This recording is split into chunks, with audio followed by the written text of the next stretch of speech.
Hey guys, sorry I couldn't be there with you today, but here I am in this video. And just to make sure that I'm not talking about something that wasn't mentioned in this presentation, let me just recapitulate what Gabby should have talked about. I'm sure she did though. So string theory is this theory that connects both Einstein's theory of relativity and quantum physics. Before that, both were really accepted theories. However, there wasn't a connection between them both.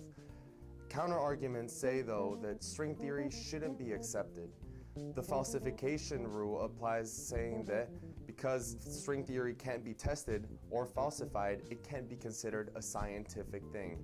However, string theory replies by saying that Albert Einstein's own theory of relativity back in the day wasn't able to be tested. However, now we tested it and we see that it is actually applied and real.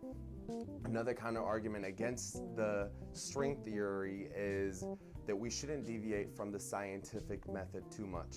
People who say that talking about theoretical sciences is dangerous because it blurs the line between pseudoscience and science.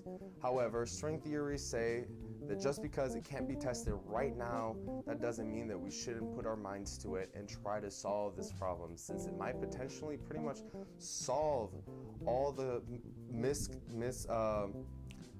all the fluctuations in data that we get from both quantum physics and the theory of relativity. Anyways, thank you so much. One other point I want to mention before I move on is the areas of knowledge that we talked about in this section are science and natural sciences. Since we talk about physics, those are the counter arguments. And then the original argument about string theory is the ways of knowing reason. So areas of knowing science, ways of knowing reason. Thank you very much. Enjoy the rest of the presentation.